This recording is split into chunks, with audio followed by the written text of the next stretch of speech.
seguramente muchos habéis quedado con la intriga. Hablaba Santiago Camacho, antes del informativo, de un padre, tremendo, ¿no?, agredido por la calle por la maldición de la composición de, entre comillas, su hija. Agresión no es solo verbal. No, agresión física. Este buen señor le rompieron la nariz. Era el papá de Emily Howell. Emily Howell es la compositora de estas dos piezas que hemos escuchado y que suenan tan bonitas. Su padre, a pesar de no tener su mismo apellido, ha sufrido las consecuencias de este engendro y es el profesor emérito de la Universidad de California, David Cope. David Cope creó a Emily, que Emily es un ser muy especial porque no vive entre nosotros. Emily vive dentro de una máquina.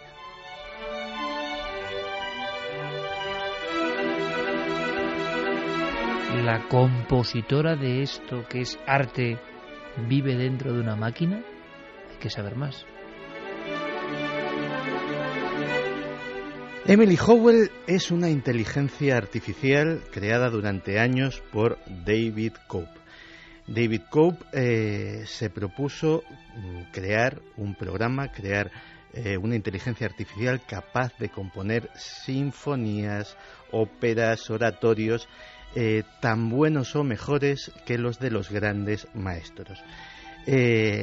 Su primer intento se llamaba Amy. Amy leyó todas las partituras, todas las obras de los grandes clásicos de Vivaldi, de Bach, de Mozart, de Beethoven, y era capaz de simplemente con una orden le decías, compónme, como la que estamos escuchando, algo al estilo de Vivaldi, y te lo componía.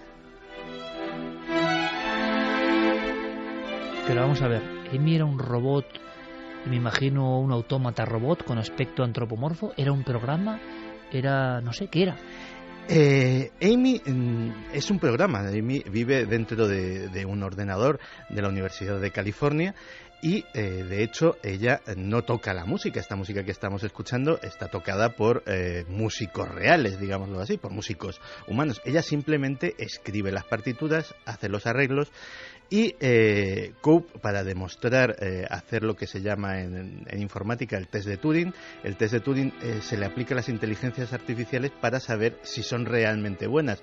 Decía Alan Turing que si tú interactúas con una inteligencia artificial y eres incapaz de descubrir que es una inteligencia artificial, entonces digamos que esa inteligencia pasa el famoso test de Turing. Pues él se montó su versión particular del test de Turing, que fue coger una sala de conciertos, reunir a un grupo bastante nutrido de musicólogos, profesores de conservatorio, etcétera, etcétera, y hacer un programa. En el programa había mezcladas obras de Emily Howell y del robot y de autores humanos. Después de acabada la representación, se les dijo que se les dio un cuestionario para que fueran rellenando y después se les desveló el secreto de que algunas de las obras que habían escuchado habían sido compuestas por una inteligencia artificial. La frustración de algunos de estos profesores de conservatorio de ser absolutamente incapaces de distinguir cuáles eran las unas de las otras y la indignación que les movió fue lo que provocó esa agresión física de la que hablábamos al principio de esta hora. Esto que está contado de Santiago Camacho es grave o preocupante o signo de los tiempos. Hablamos de no la ejecución, sino la composición. La composición artística se supone que es algo propio del ser humano, único en este planeta, en esta existencia. El arte dicen que es lo único que nos salva de no ser invadidos pues por la singularidad, es decir, por ese avance irrefrenable de la tecnología que nos ha dejado ya muy atrás a las capacidades humanas. Las capacidades que se duplican de los ordenadores, de la alta tecnología, ya es inalcanzable para el ser humano y a veces parece que actúa ya sola. Sus ecuaciones siguen un ritmo exponencial que no podemos ni comprender. Según Ray Kurzweil y otros grandes filósofos de la ciencia, ya es inalcanzable. Hubo un tiempo en que íbamos a la par ya es inalcanzable, pero claro, el arte era nuestra última llave. El arte es lo que nos hace humanos de verdad. El arte, la capacidad creativa es lo que nos diferencia. Robots que no es que estén programados para, sino que realmente su inteligencia les convierte en artistas. ¿Será posible, Santiago Camacho, que estés hablándonos a las 3:12 en la cadena SER de artistas no humanos?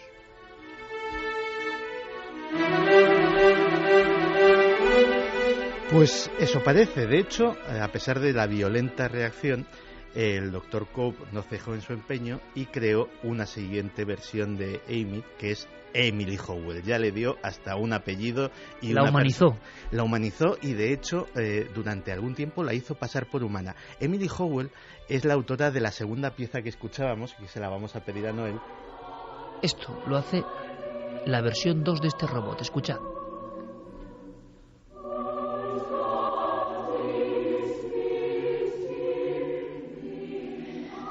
Emily Howell ya ha compuesto 8 óperas, unos cuantos conciertos para piano, ha grabado y vendido discos y, bueno, pues no sé si te creas que es la última versión. Hay una tercera hermana Howell, Annie, que, al contrario de sus dos hermanas, esta ya no solamente escribe música habiendo escuchado a los grandes maestros o habiendo leído las partituras de los grandes maestros, sino que aprende y evoluciona por sí misma.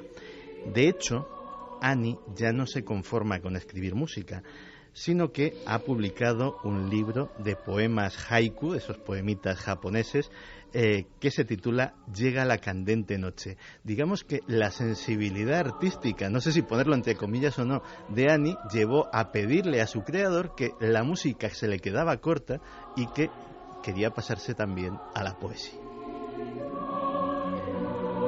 Pero es un poco la versión, entiendo en parte lo de la agresión, claro, porque el ser humano se ve violentado. Es el nuevo Frankenstein, ¿no? El moderno Prometeo. Pues sí, fíjate, antes mencionabas a Ray Kurzweil. Él es el padre de otro de estos robots artistas, de hecho, otro poeta, Aarón, el poeta cibernético.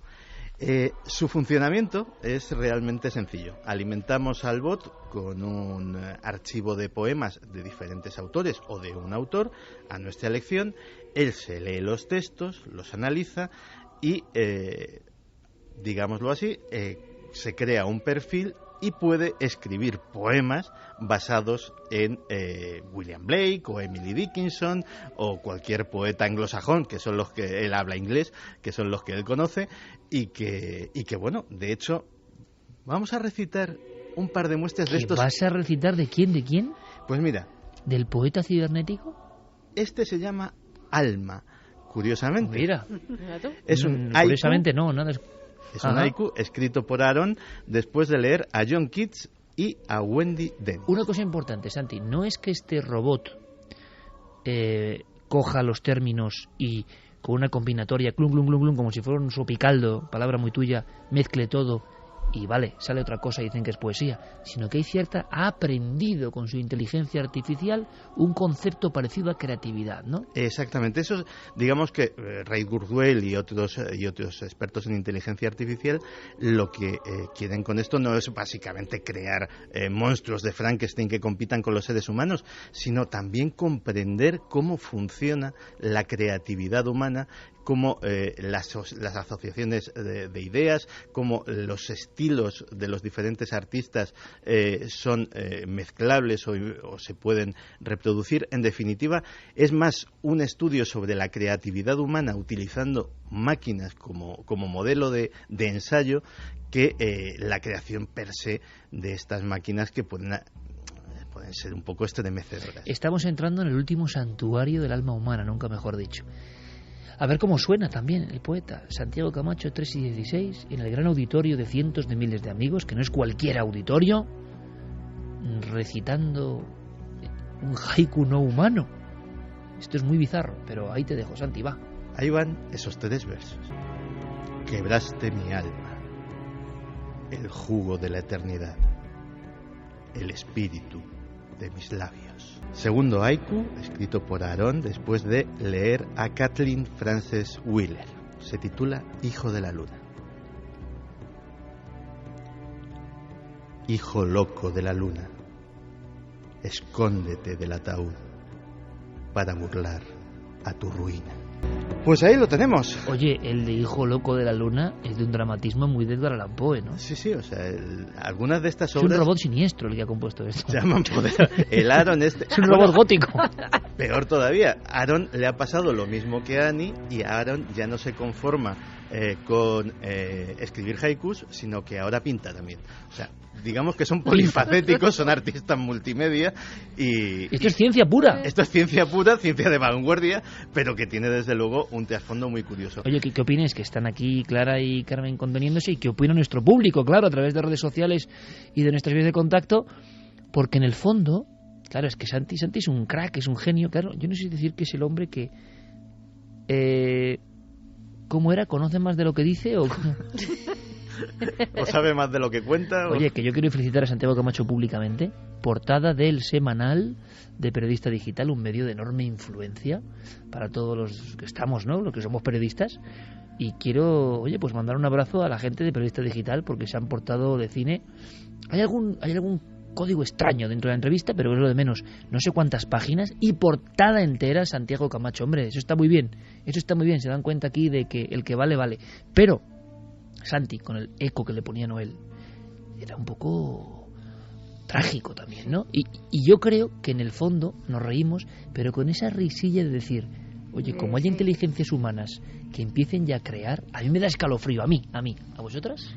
A mí me gustaría hacerle una pregunta a Santi, que se me ha ocurrido al hilo de lo que nos estabas contando. ¿Cabría la posibilidad de que en vez de leer pues a poetas o escuchar la música de músicos importantes, se le permitiera acceder a las profecías y crear algún tipo de ¡Qué profecía? bueno! Hacer profecías Sí. del robot no humano, sin el filtro quizá... A ver si son más acertadas. Aquí, Sí, a ver si da. Sí, a ver si da alguna. aquí es donde se nota el fichaje que hemos hecho. Sí.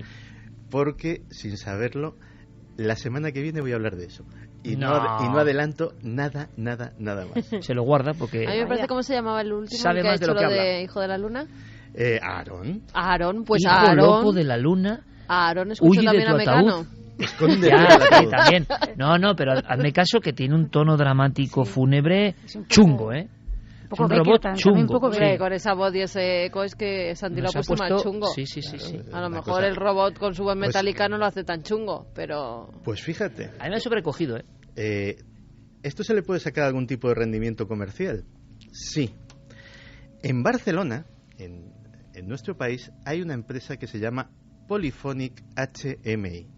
Una empresa que cobra por sus informes, o mejor dicho, por los informes que realiza su inteligencia artificial a otras empresas, ni más ni menos que unos $10.000 por informe. ¿Y a qué se dedica la inteligencia artificial de Polyphonic? Se dedica a escuchar canciones. Escucha canciones de Me las lo grandes estoy discográficas, escucha canciones que van a ser lanzamientos a nivel mundial y predice si van a ser éxitos o no. Y predice no solamente eso, sino el número de ventas que van a tener. Pero eso pasaba con los libros también, ¿no? Y con las películas. Hay una empresa en Hollywood que se Ese llama tema es buenísimo, ¿eh? Epagogix. Epagogix se lee literalmente... ¿Por qué no hacemos otra serie sobre eso, Santi? ¿Vale? ¿No? Es de No, si ya compañías de inteligencia artificial que sondean lo que va a ser nuestro Ya te digo gusto, ¿no? que la semana que viene tengo guardada una muy fuerte. Pues fíjate, hay un tipo muy curioso y muy inteligente, creo yo. Yo he visto algún vídeo de él y además me dijo que era seguidor y se llama Aldo Narejos y es un cantautor.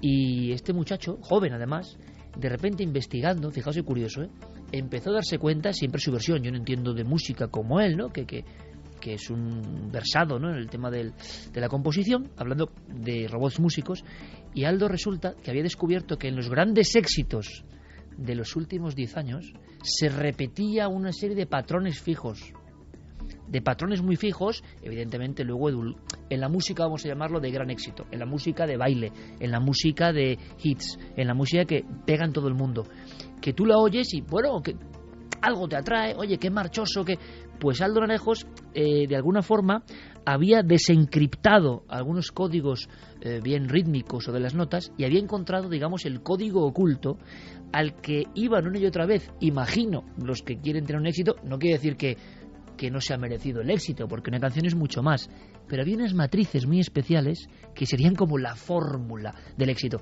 Y él, yo recuerdo en alguno de los vídeos de internet, muy crítico, decía, hombre, salgamos ya de este círculo vicioso, compongamos con mucha más libertad, y poner algunos ejemplos, porque si analizamos 50 canciones, puedo equivocarme, pero eran como 50 canciones, hits de los últimos 5 años, pues hay 48 que están con esta melodía de fondo. Luego, enmascarada con las 20.000 pistas de...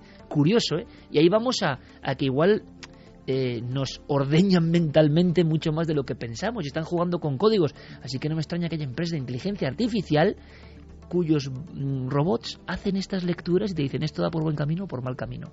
Vaya melón que has abierto, Santi. Pues fíjate, Epagogix cobra muchísimo más porque trabaja para los grandes estudios de Hollywood y se lee los guiones.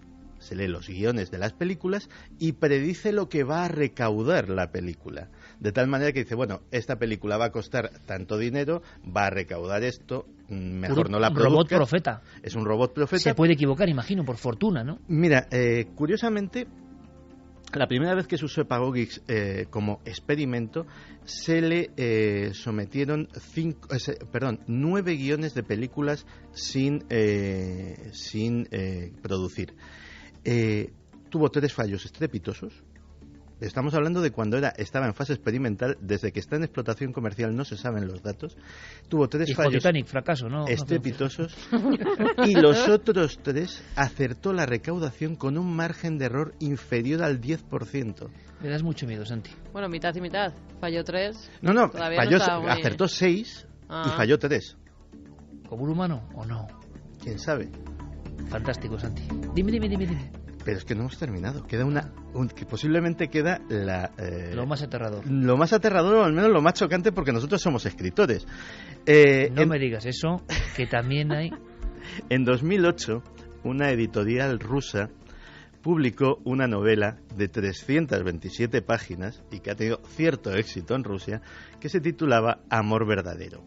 Fue escrita e ideada, es decir, sin pautas previas, por una inteligencia artificial. ¿Qué se le ocurrió? Ni más ni menos que hacer una reinterpretación del clásico de León Tolstoy, Ana Karenina, en el que sus personajes se encuentran inexplicablemente en una isla desierta, aquejados de amnesia, y a lo largo de la novela van descubriendo los lazos que les van uniendo entre ellos. Les decía que había visto Perdidos, Ana Karenina, ¿no? O sea, Ana Karenina no. Es una mezcla de Ana Karenina con Perdidos, ¿sí? Con Perdidos. Esto da mucho miedo. Y vendió. En Rusia. Robot. De verdad, Santi, esto es lo que da miedo de Milenio 3. Estas cosas que están ocurriendo hoy. Por cierto, que el software tardó meses y meses en ser creado, pero una vez fue creado, su novelita la escribió en 3 días. O sea, compañeros, que creo que además podemos recordar, yo os pido el esfuerzo de recordar, bueno, opiniones, sensaciones, vivencias, ¿no? Con uno de los grandes, uno de los grandes. Uno de los grandes. Maestro de la crónica negra, del crimen, pero a mí me ha dejado inquieto. Hay una respuesta que me ha dejado inquieto, sí, no conocía ese tema. Sé que ha tenido lances con el misterio, uno de los grandes periodistas. Bueno, podría contar muchas anécdotas, hay algunas hermosas, de afán por ser periodista y trabajar en un medio, pero eso lo contamos luego. Ahora, Diego Marañón, que ya sabéis que expende, ¿no?, los carnets de pertenencia al club milenario o no, nos presenta a este aspirante a socio, a ser uno de los nuestros. Buenas madrugadas. Identifíquese, por favor. Francisco Pérez Avellán. Paco Pérez Avellán, bienvenido, compañero. Hola, es un placer estar aquí, Iker. Hola, buenas noches, bienvenidos al programa de Crimen y Misterio de Radio Nacional. Les habla Francisco Pérez Avellán. Vamos a dar paso a nuestra redacción para conocer noticias del día. Luces en el cielo, naves moviéndose a velocidades increíbles, tripulantes altos, delgados, bajos y cabezones, tal y como se lo cuento. Hay que decir que aunque eran extraterrestres, eran bastante machistas. Luego se han hecho indagaciones que han filtrado otras cosas. Hola, bienvenidos. Esta máscara es en la jerga encuentra un verdugo de 3 agujeros. Cuando la policía se presenta en casa de Margarita, encuentran una lechera con una mano cortada de la hija muerta hacía unos días. Esa negligencia es fruto de la estupidez. ¿Eligió usted al misterio o el misterio le eligió a usted? Yo elegí el misterio. ¿En qué ocasión lo ha sentido más cerca? En el momento en el que se investigaba la muerte de un sacerdote en mi barrio. ¿Cuál es su enigma predilecto? La muerte de Prim. Indíqueme un lugar al que siempre querría volver. Un cementerio. ¿Y uno al que jamás regresaría? A la infancia. ¿Somos producto del azar y la evolución o hay algo más? Producto, desde luego, del azar y la evolución. Y, por supuesto, para mí, que soy católico, de la visión de Dios. ¿Qué hay más allá de la muerte? Otra vida. ¿Teme la llegada de ese momento? En absoluto. Confío en Dios. ¿Supersticioso? Sí. Curiosamente, me dan miedo las escaleras. Decía Margarita Landi que había muchas lunas y que todas eran peligrosas. ¿Está de acuerdo? Es cierto, sobre todo una que tiene como un halo de muerte, una bufanda de sangre alrededor. ¿Cómo recuerda los sucesos de los que fue testigo en el número 73 de la calle Toboso? Con pavor. Había ruido, era extraño, una persona que al parecer convocaba esos ruidos y que nunca fue capaz de explicarnos el motivo. 22 años después, ¿tiene alguna certeza sobre lo que ocurrió en Alcácer? Desde luego, sé que había detrás una mano negra. Imagine que le pidieran asesorar una nueva etapa de la huella del crimen. ¿Qué 3 casos de la última década seleccionaría? Desde luego la muerte de la niña china.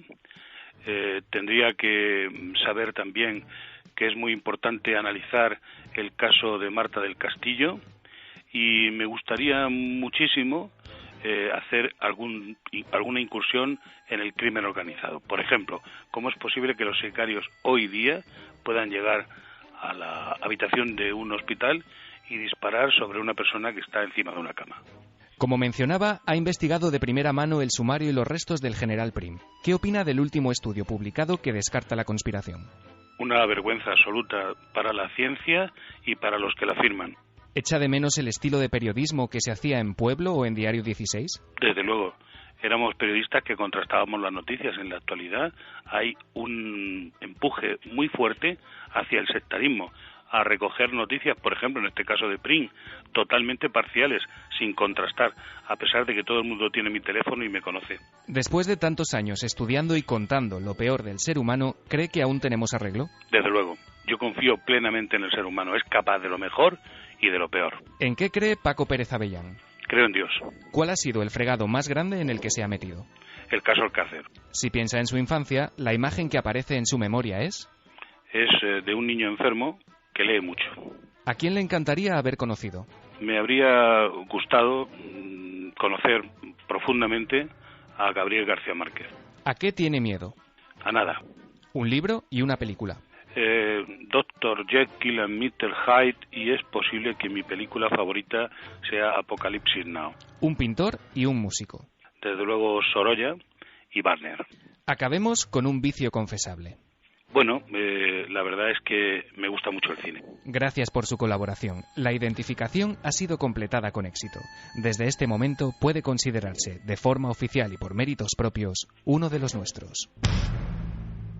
Qué duda cabe, los grandes periodistas hablan a veces a puñetazos, ¿no? Las palabras son como nudillos, ¿no? Que te dan en toda la cabeza, estés de acuerdo o no.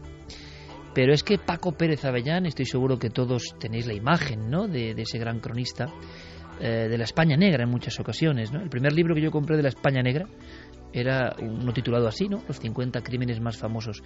Tenemos la fortuna además de conocer a la saga, ¿no? De tener a Paco Pérez Caballero, su hijo y recién estrenado papá, y a Paco, al que conocemos y podemos contar una anécdota jugosa desde hace muchísimos años. Pero fijaos, es que me gusta mucho esta sección de Diego y cómo lo hace Diego, sinceramente, porque es un poco radiografía del alma de las personas, ¿no? Uno se puede hacer una idea muy clara de cómo es un individuo contestando este test por el que van pasando. Y en este caso, y creo que estamos de acuerdo, son esas formas de hablar en titulares, ¿no? Se nota la escuela de Diario Pueblo, la capacidad de trasladar la imagen al verbo, ¿no? Es decir, uno puede decir, no, la luna roja, la luna de la muerte, y Avellán dice la luna con una bufanda de sangre, ¿no? En cada uno transmite lo que es, y en cada palabra hay años de investigación. Yo empezaría con una anécdota de Paco, glosando aquí un poco al personaje, que a mí me enterneció, porque Paco puede dar la imagen desde fuera, a veces, de un hombre iracundo, de un hombre un tanto hosco, de un hombre que puede provocar hasta cierto respeto, ¿no? Él ha contado algo que no es fácil que cuente, que es su infancia con la enfermedad como compañera, y leyendo. Eso venía en la contraportada de su primer libro, el mejor libro que se ha hecho sobre uno de los crímenes sin resolver históricos de este país, Orgía de Sangre, que es el crimen de los Galindos. En la contraportada viene Paco sentado en un camastro de una humilde pensión, con los libros como compañía, ¿no? Y él ya cuenta ahí en la contraportada, o cuentan los compañeros de pueblo, que había sido un niño muy enfermo. Pero hay una anécdota que me contaba, que a mí me impactó muchísimo, ¿no? Es que él vino a Madrid y dijo: yo no quiero trabajar en otro sitio, solo quiero trabajar en el diario Pueblo, un diario que ya los más jóvenes nos recordarán, pero que sigue nutriendo a través de la hemeroteca muchas fantasías y una forma de hacer de la que también somos un poco hijos, ¿no? Y no quería ir a otro periódico, y no fue otro periódico, no fue ningún otro periódico. ¿Sabéis lo que hizo? Cogió una silla de camping, se sentó delante de la redacción y dijo: de aquí no me mueven hasta que no trabaje en Pueblo. Emilio Romero, en la 7ª planta, escuchó que un joven loco de apenas 20 años venido de Murcia no se iba de la calle, lloviese o tronase, si no le hacían parte de ese periódico. Emilio Romero, desde luego, no era ningún tonto. Y a los pocos días, Paco Pérez Avellán era el autor de Crónica Negra en Diario Pueblo. Había gente en los 70 capaz de estas cosas, ¿no? Sin ningún miedo. Es que Paco es mucho Paco. Yo recuerdo, nos conocimos, pues para lo que nos conocemos todos, hace relativamente poco. Paco y yo nos conocimos en verano de 2001-2002. Me llevó a su programa de radio a hablar de Jack el Destripador. Programa que nos llevaba a todos, ¿no? En Radio Nacional de España. Tantas noches. Sí. Y pues por una afinidad de temas se ve que nos caímos simpáticos y pasamos toda la velada teniendo una de esas conversaciones que cualquiera que nos hubiese oído pensaría o que éramos directamente gente muy peligrosa o que éramos unos frikis de mucho cuidado, hablando de asesinos en serie, a ver quién decía casi la atrocidad más gorda. Y nos teníamos así como un par de horas en Radio Nacional. Ya se había acabado el programa, se había acabado todo, pero estábamos enfrascadísimos con aquello. Y la verdad es que desde entonces creció una corriente de simpatía mutua. Y Paco es un tío al que le quiero muchísimo. Yo creo que es un ejemplo de un estirpe, de una forma de ser. Es otro periodismo, ¿no?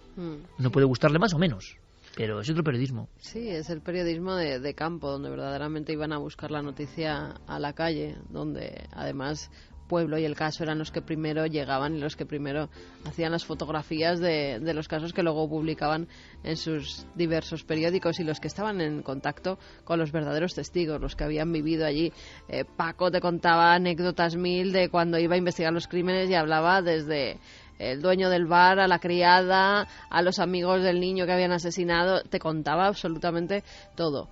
Pero si hay una imagen de Paco con la que yo me quedo, de las muchas vivencias que hemos tenido, yo recuerdo cuando fuimos a ver exorcizar a una niña, como Paco, un hombre de gran envergadura, sentado en un banquito que había en esa capilla debajo de la iglesia, completamente a oscuras, y él estaba como con la cabeza hacia abajo y de vez en cuando subía la ceja para mirar cómo esa niña se retorcía y me ponía unas caras. Yo lo tenía delante y veía a Paco que me estaba poniendo unas caras de aterrorizado, pero tremendas. Recuerdo que se quedó muy impresionado Paco con ese caso, con ese exorcismo, y es una de las imágenes de las muchas que hemos tenido, porque en Código Rojo, que nos llevaba a esa pequeña televisión, había 1000. Cada vez que tocaba el misterio, ahí estábamos. Que luego se fue aficionando mucho más al misterio. Sí. Hay una cosa que yo quiero saber, lo del sacerdote que murió en su barrio, a ver qué misterio hay. Pero Paco es que asistió en vivo, con sus crónicas de Diario 16, ya tiempo después de Pueblo, a la famosa casa clara de los golpes de Toboso 73, pum, pum, pum. Aquellos golpes, agujeros en la pared, una barriada entera fuera, muriéndose de frío porque no querían habitar esa casa. Y Paco era el periodista que firmaba aquellas crónicas y nunca se le ha olvidado, ¿eh? Mira que han dicho que ese caso pudo ser fraude y tal. Él dice que vio los fenómenos delante, levitar cosas, romperse las paredes, y que hay un antes y un después de ese bautismo de fuego del misterio.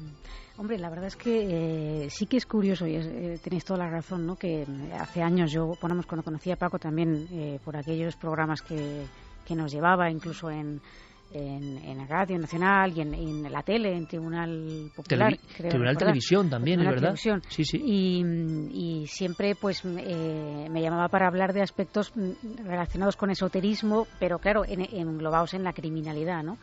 Y él, esos eran programas puntuales que a lo mejor realmente lo que se dedicaba más era al tema de sucesos.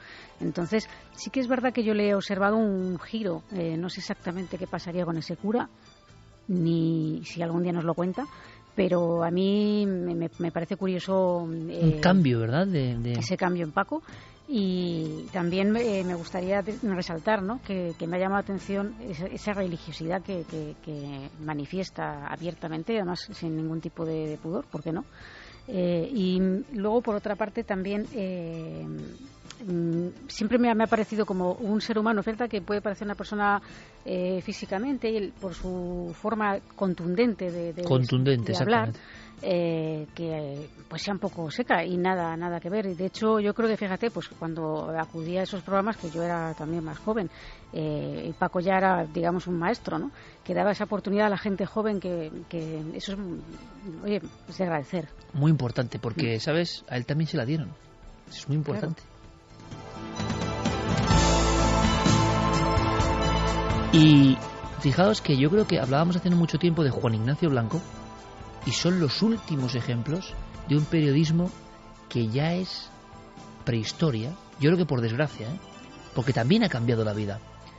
Pero cuando uno acude a buscar sabiduría, encuentra otra cosa que tampoco encuentra hoy, ¿no? Encuentra a personas que se infiltraban con lo que investigaban. Yo tengo una última anécdota que es que no puedo olvidar, yo no sé si Carmen se acuerda de esta anécdota, que es muy brutal para mí, por lo menos. Es un poco, quedó mal, bueno, en fin, pero me lleva Paco a un sitio. Llamada de Paco Pérez Avellán. Claro, ponía el móvil Avellán, dices, uy, aquí pasa algo. Hace 15 años, 16 años más o menos. ¿Cuándo aún llevaba el móvil?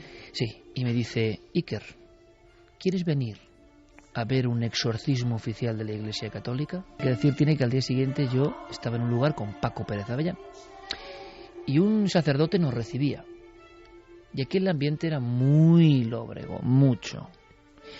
Y entonces Paco se puso a hablar de mí y dije, jolín, ¿cómo me quiere Paco Pérez Avellán, de verdad? O sea, está impresionando este cura, le está impresionando. Aquí vengo con Iker Jiménez, a pesar de su juventud, ya digo que ha pasado muchos años. Es un valiente, es un experto, no le tiembla el pulso, ha visto cosas como estas. Usted, padre, confíe en mí, le traigo porque es un auténtico experto. Y yo, por supuesto, claro, uno es vanidoso también y se va creciendo. Por supuesto, Paco, por supuesto. Yo, bueno, he estado aquí, allá, en fin, yo era un poco vanidoso también.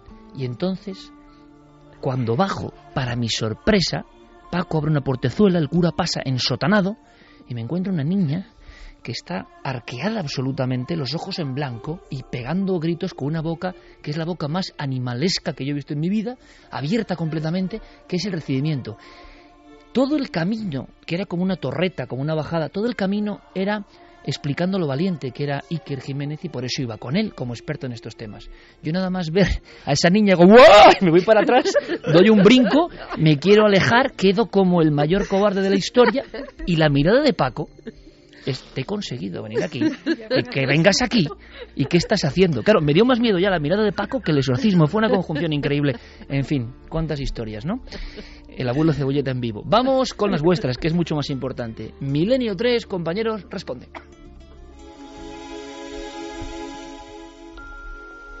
Hola, soy Cristina de Valencia y mi pregunta es sobre la muñeca Annabelle de uno de los casos de los Warren. Dicen que le encontraban muchas veces fuera de su sitio y que una vez incluso estaba manchada de sangre. Mi pregunta es que ¿por qué no hay fotos de la muñeca manchada y por qué no han analizado la sangre? Muchas gracias y un saludo a todos. Con lo terrible que es esta muñeca que aparece en la película de La Conjura o Annabelle, ¿cómo pregunta la gente por ella? Atentos en la tienda de Juan Villa, yo no digo nada más. En un tiempo. Pues lo que pregunta es que ha mezclado varias cosas. Al parecer, la muñeca Annabelle apareció con manchas de sangre antes de que intervinieran los Warren, con lo cual la chica que era su dueña, pues hizo de todo menos hacerle pruebas de sangre a la muñeca. Lo que hizo fue tirarla a un rincón, dejarla allí para ver si no se movía, porque siempre se la encontraba en la cama en diferentes posiciones y ni se le ocurrió hacer un análisis de sangre. Desde que los Warren la tienen, la metieron en una cabina cristalada y la tienen encerrada allí con 4 llaves e incluso con cadenas. Y la muñeca ya no ha salido ni ha tenido posteriores manchas de sangre, con lo cual no se han podido hacer ni fotografías ni análisis. Por cierto que yo quiero, a ver, no lo sé, Juan tiene libertad en la tienda La Nave del Misterio, yo creo que tiene que hacer esa vitrina con la muñeca dentro, pero claro, luego igual la gente le coge miedo, pero al mismo tiempo sabemos que hay un interés por esta figura infantil que como es tan infantil da más miedo, y era una niña enferma, en su inicio era una niña que era el enferma. Padre creó esa muñeca porque su hija estaba muy enferma. Es que lo digo porque en las redes sociales hay un gran eco de pobre Caratauces, ¿qué está pasando con ella? Que tiene en su casa un objeto extraño, que es un contenedor de espíritus. Y no sé si... Mira que yo el mío lo dejo en plato, que dije, yo esto no me lo llevo a casa. Y claro, ¿Por qué no me aclaráis en 30 segundos esta historia? Primero, ¿qué es el contenedor de espíritus? Y segundo, ¿por qué las personas dicen que Clara que tenga mucho cuidado?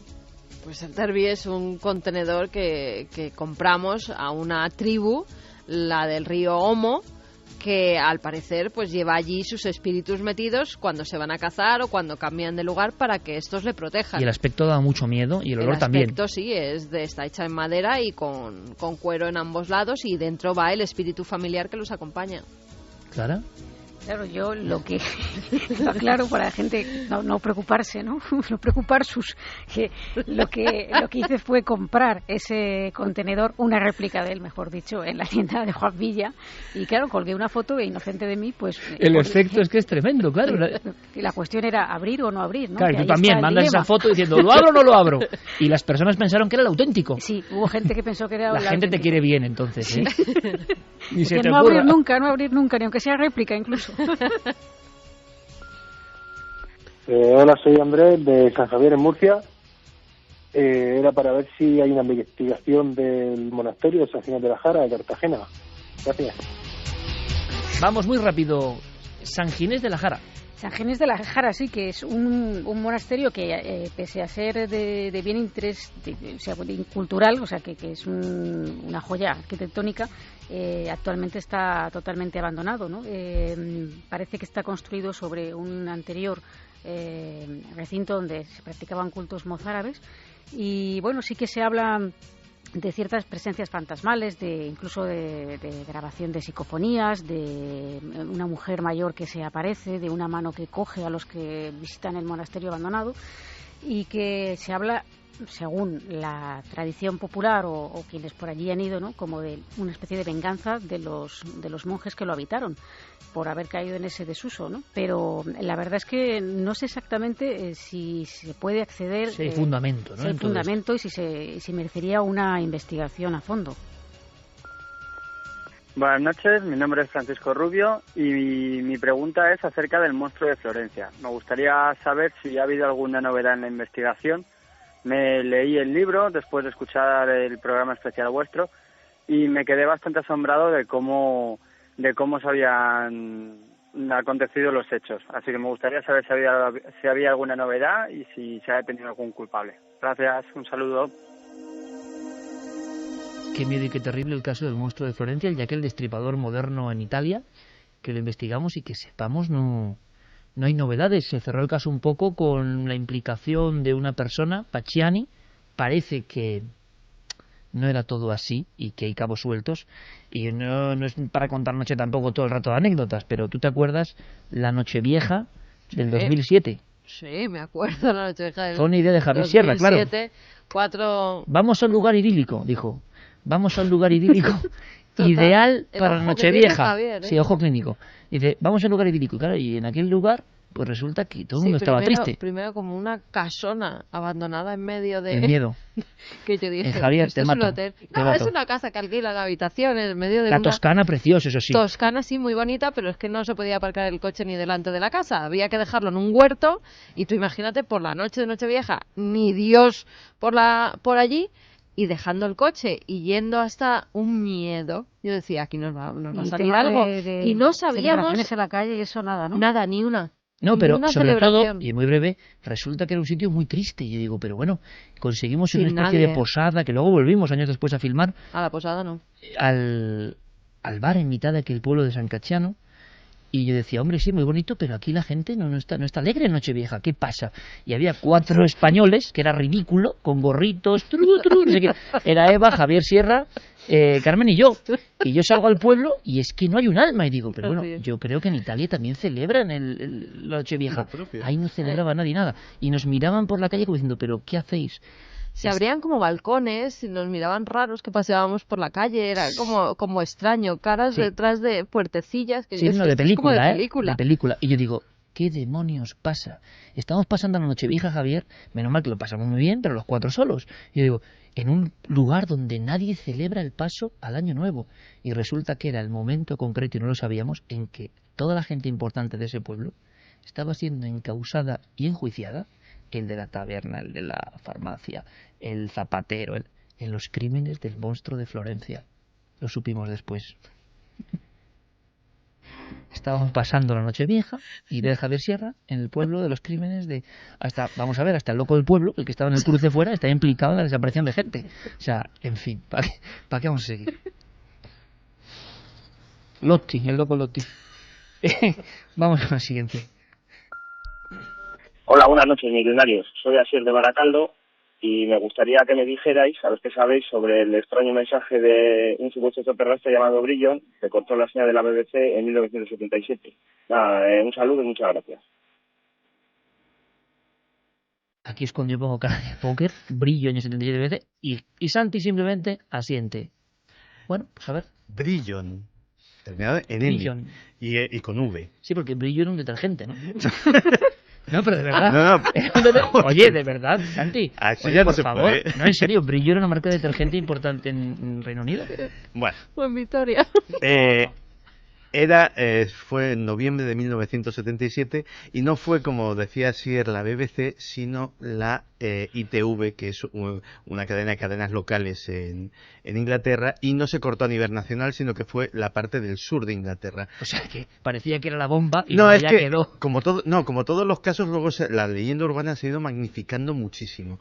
Eran como las 5 de la tarde, estaba la programación infantil, concretamente estaban los Looney Tunes, los dibujos de la Warner, pues el Correcaminos y estas cosas, y de repente se corta la emisión. ¿Eso fue real? Eso fue real. Qué bueno. Se corta la emisión, pasa la pantalla negro y sale una voz fantasmagórica que dice que es Brillon, que viene de parte del Comando Astar.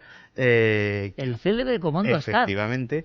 Y que viene a advertir a la humanidad de que todas sus armas de destrucción diabólicas tienen que ser destruidas y que nos queda poco tiempo para vivir unidos y en paz o atenernos a las consecuencias. ¿No se descubre nunca quién fue el autor del mensaje? 6 minutos. O sea, esto es una versión muy reducida del discurso que dio esta persona. A los 6 minutos volvió el Correcaminos a sus cosas y sin más trascendencia, pero cientos de miles de personas habían visto el mensaje. Nunca hubo interpelación parlamentaria como en los casos de Omni. ¿Hubo interpelación parlamentaria? Hubo interpelación parlamentaria, hubo una investigación. No, oye, quiero que ahondes en eso, Santi.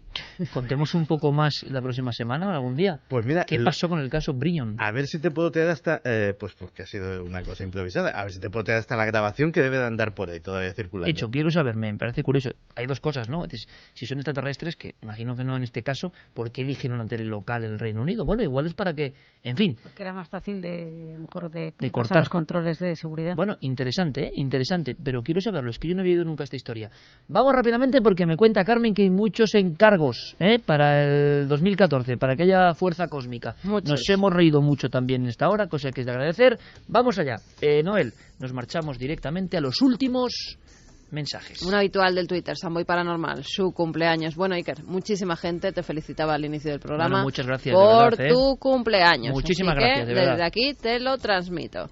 Muy Glory amables. desde Palma de Mallorca, que se considera milenaria desde el primer día. Hace 9 meses que nuestra pequeña Laia decidió quedarse en nuestras vidas, viniendo al mundo el pasado 3 de enero como regalito de Reyes. Ahora, después de una semana, nosotros queremos hacerle también un regalito especial, la bendición milenaria de vuestra parte. Muchísimas gracias por estar ahí, sed como sois. Besazos enormes de todo corazón. Bueno, pues esta es la música, ¿no? Bendición milenaria, bendición cósmica y que la luz la acompañe. A ver, aquí mucho...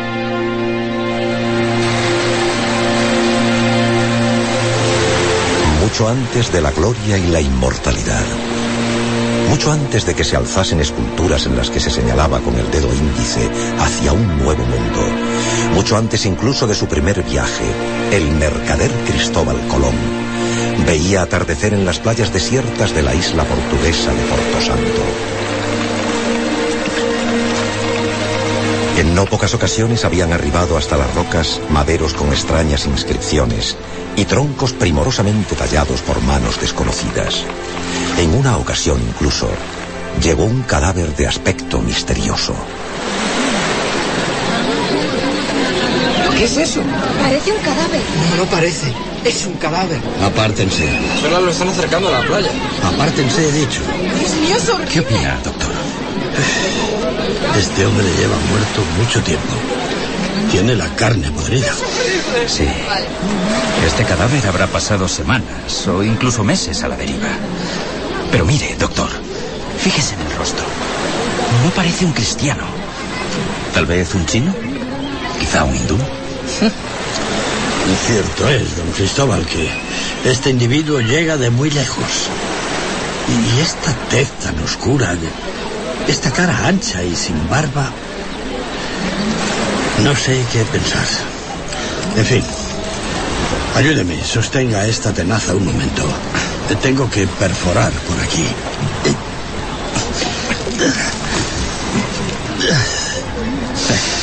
Es curioso. Las alimañas marinas han respetado las entrañas. Sin duda, lleva mucho tiempo siendo transportado por las corrientes y se ha conservado magníficamente por dentro. Eso parece. Ordenaré que le den sepultura de inmediato. Sucesos como este habían despertado desde hacía tiempo la imaginación y las ansias de Colón. ¿De dónde procedían aquellas visitas? ¿Acaso había tierras fuera de los mapas conocidos y al otro lado del mar tenebroso? En la taberna, al caer la noche, los marinos siempre le hablaban en los mismos términos, fascinados, se diría que casi embrujados por una posibilidad digna de la leyenda.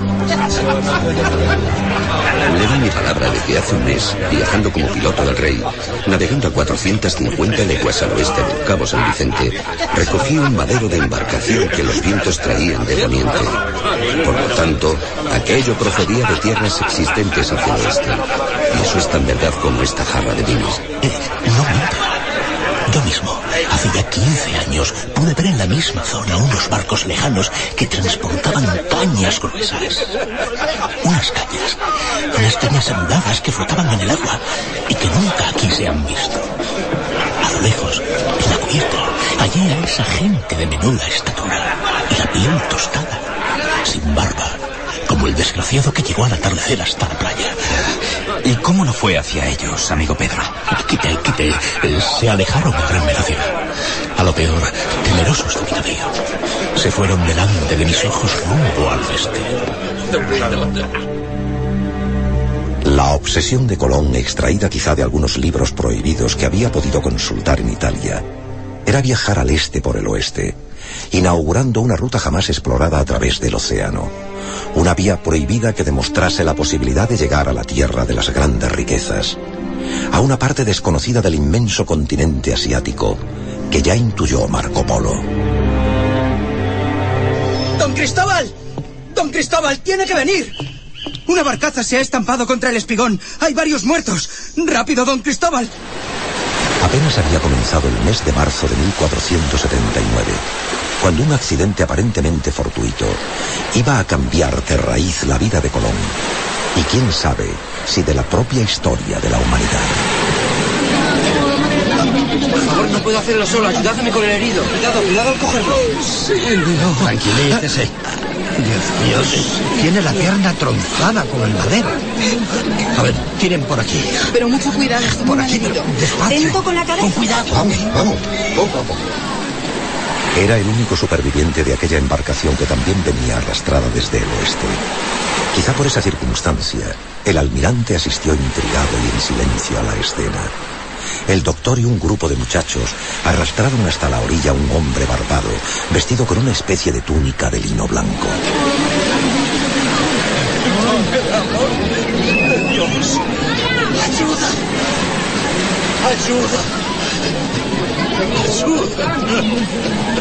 Los paños que le cubrían estaban llenos de sangre muy oscura y su aliento era fétido.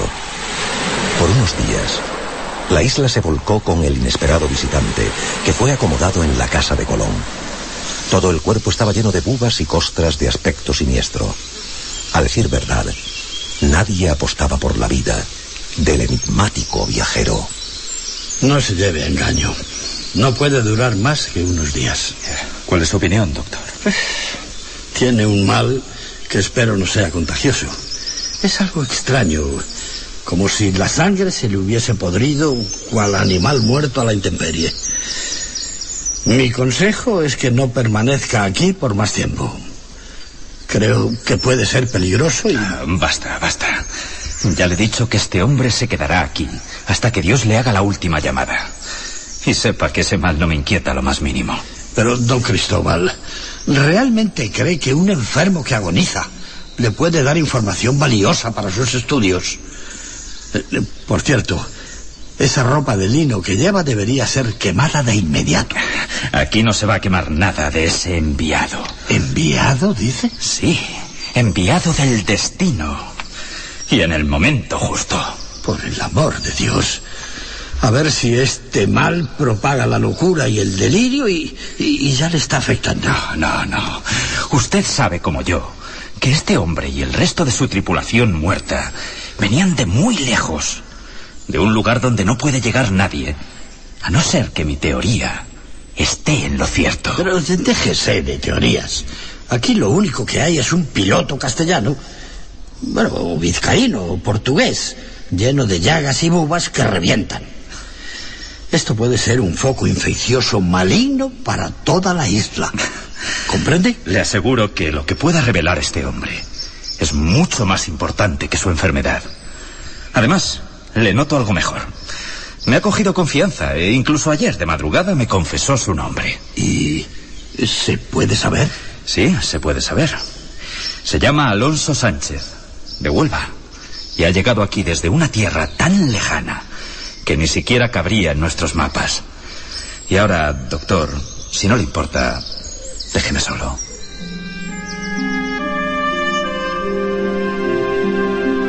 A la luz de las velas y durante casi una semana, los dos hombres hablaron en secreto encerrados en el torreón.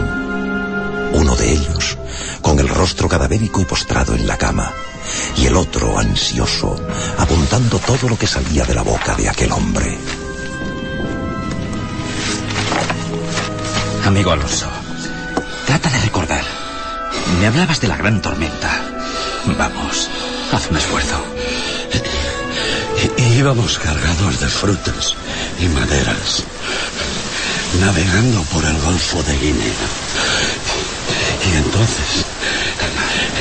entonces el cielo se convirtió en un infierno. La mar, quizá enfurecida por nuestra codicia, nos fue llevando hasta un territorio desconocido para nosotros. Durante semanas, perdida ya la noción del tiempo, vimos unas rocas gigantes y unos chorros de agua y vegetación. Y allí hincamos las rodillas. La mayoría ya habían muerto de frío y hambre. Calma, Alonso, calma. El extremo de Asia, sin duda. ¿Y visteis a sus gentes? ¿Y las casas con techos de oro macizo? Perdone, pero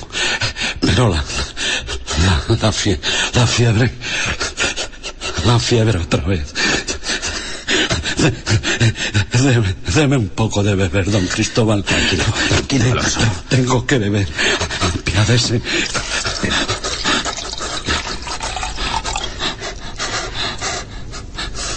Tómala con cuidado.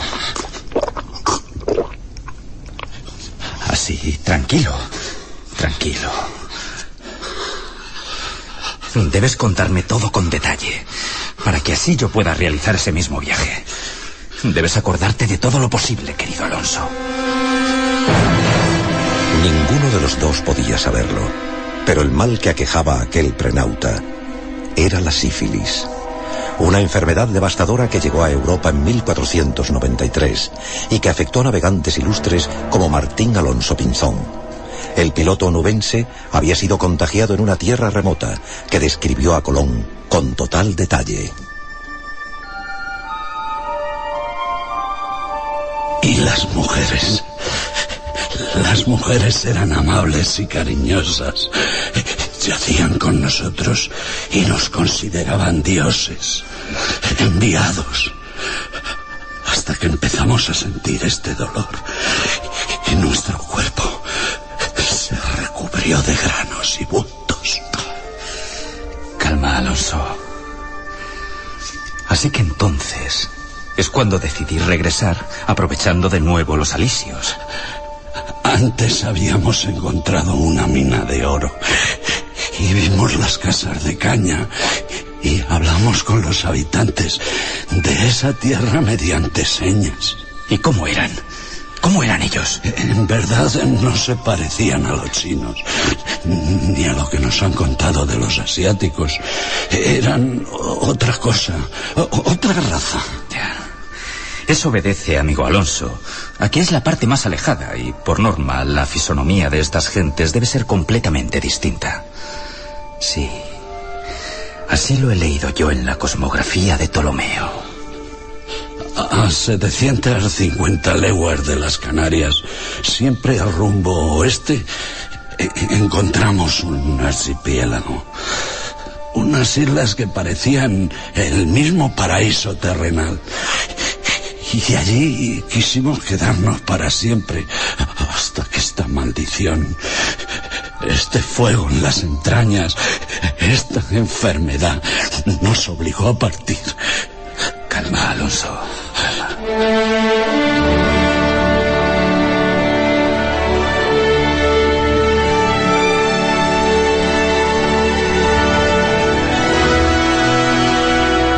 Su tozudez por iniciar este viaje ha valido más que todas las recomendaciones de mis consejeros, don Cristóbal. Le felicito. No sé qué nos llegará de esas tierras, si el oro que me promete o más problemas. Lo único cierto es que le deseo que Dios le acompañe en esta desconcertante aventura. Habían pasado 13 años y en la Granada recién reconquistada, Isabel y Fernando firmaron las capitulaciones de Santa Fe, por las cuales el antaño fracasado navegante se convertiría en almirante de la mar océana. Se rubricaba así un poder casi infinito en todas las tierras que fueran descubiertas, un poder y una gloria que jamás aquel hombre hubiese soñado. Almirante, hay algo que no me resisto a preguntarle de nuevo. Usted dirá, Alteza. ¿Cómo se puede tener un conocimiento tan preciso de valles, minas, montañas y ríos de un lugar en el que nadie ha estado jamás? A día de hoy nadie sabe qué contestó Colón. Nadie sabe si le habló de aquella lejana visita de un moribundo en las playas de Porto Santo, o si le enseñó el puñado de pergaminos con mapas y dictados de aquel hombre barbado. Nadie sabe siquiera si aquel prenauta fue enterrado en la isla o arrojado de nuevo a lo más profundo de la mar, de donde llegó. Lo único cierto es que al pisar su carabela y al ordenar izar las velas, dispuesto a iniciar una de las grandes gestas de la humanidad, alguien vio cómo Cristóbal Colón besó disimuladamente un trozo de tela blanca de la que jamás hasta el día de su muerte se separó. Un trozo de lino blanco con 3 manchas de sangre oscura, a modo de secreto.